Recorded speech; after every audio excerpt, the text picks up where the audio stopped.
All right, the breaking news coming in on the sedition law hearing which is taking place in the Supreme Court.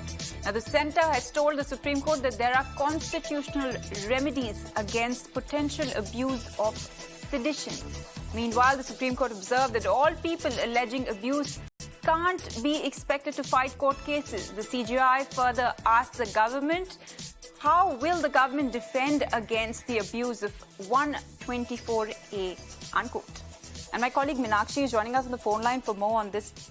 Meenakshi, if you could please tell us about what really happened in court today as far as the sedition hearing is concerned. We are getting news that the centre has told the Supreme Court that there are constitutional remedies against potential abuse of sedition. Well, very quickly, some background and perspective for our viewers. As we speak, the matter is still underway.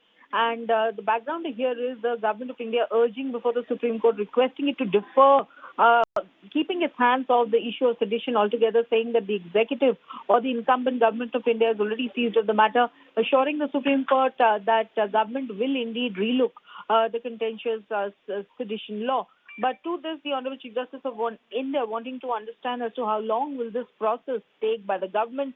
The solicitor does not have a committed answer to how long this process will take. In the meantime, other counsel, senior counsel, like Mr. Kapil Sibal representing the petitioner and Mr. Gopal Shankar Narayanan, senior advocate also for the petitioners, they are urging for the Supreme Court that this affidavit filed by the government urging for the Supreme Court to keep its hands off the issue does not really apply to Parliament.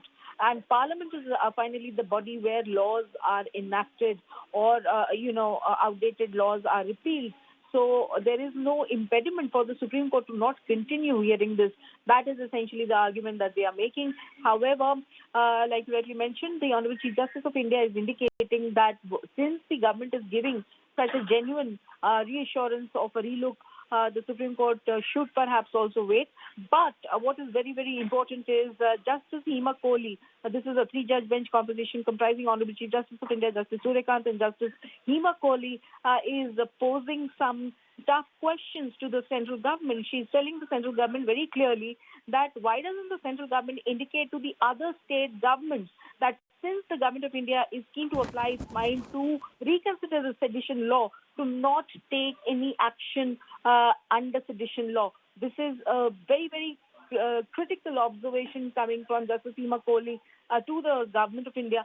Solicitor is at hand to say that he can discuss this particular observation or concern of Justice Hema Kohli, and there could be guidelines. But in the course of the arguments, like you rightly mentioned just a while back, the government, while urging for the Supreme Court to defer the proceedings and keep its hands off the issue, reminded the Supreme Court that there are other constitutional remedies available at the hands of those people who have come under the wrath of this law, to which the CJI is reminding the government that not everybody can litigate in courts who has faced the wrath of the sedition law.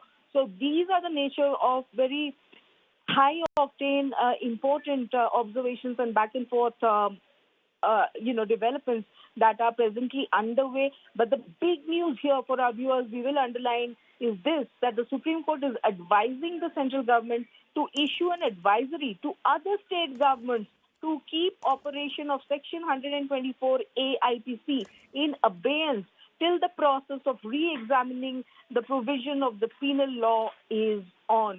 So that's the big takeaway from the proceedings thus far. Right, Meenakshi, thank you for putting that into perspective for us.